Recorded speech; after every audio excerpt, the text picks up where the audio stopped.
کہ ایک باپ، ایک ماں، ایک والدین، ایک گھر کا بڑا کیسے جو ہے اپنی اولاد کی اچھی تربیت کر سکتا ہے؟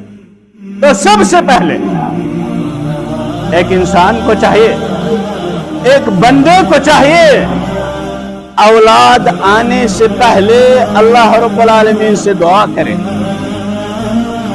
اولاد آنے سے پہلے اللہ رب العالمین سے دعا کرے کہ اللہ رب العالمین مجھے نیک اولاد عطا کرنا، اور اس کے بعد دعا کرنا اولاد آنے کے بعد، پھر دعا کرنا اے اللہ رب العالمین اب اولاد آپ نے مجھے دی، اس اولاد کی ہدایت فرما، ان کو نیک ہدایت عطا فرما، اور ہدایت کے بعد جو ہے پھر دعا کرنی ہے اے اللہ رب العالمین اس میری اولاد کو اب دین پر، اسلام پر ثابت قدم فرما۔ یہ دعا کرنی ہے۔ اس سے پہلے یہ دعا کرنی ہے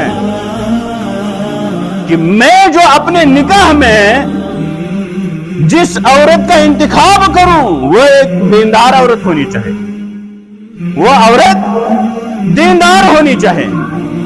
آئیے ابراہیم علیہ السلام جو ہے دعا کرتے ہیں اپنی اولاد کے متعلق، رب ہب لی من الصالحین۔ خلیل الرحمن پیغمبر ہے، اولو العزم پیغمبر ہے، اس کو بھی دعا کی ضرورت پڑتی ہے، اللہ رب العالمین مجھے نیک اولاد عطا کرنا۔ وَجْنُبْنِي وَبَنِيَّ أَن نَعْبُدَ الْأَصْنَامَ۔ اتنا ہی نہیں، یہ بھی دعا کی، یہ نہیں کہ پیغمبر ہوں بس اولاد بھی صالح ہوں گی، نہیں، کہا وَجْنُبْنِي وَبَنِيَّ أَن نَعْبُدَ الْأَصْنَامَ، بتوں کی عبادت کرنے سے مجھے بھی اور میرے بیٹوں کو بھی بچانا۔ اتنا ہی نہیں، اتنا ہی نہیں، کہا رب اجعلنی مقیم الصلاۃ ومن ذریتی، اے پروردگار مجھے بھی اور میری ذریت کو بھی نماز کا قائم کرنے والا بنا۔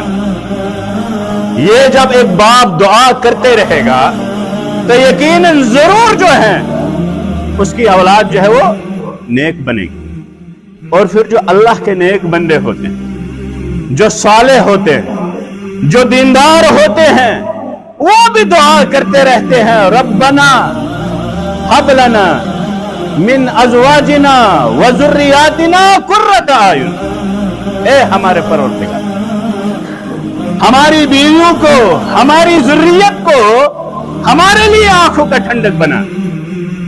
جب یہ دعا کرے گا ایک انسان، یقیناً اس کی اولاد جو ہے وہ پھر نیک ہوگی، تربیت یافتہ ہوگی، صالح بنے گی۔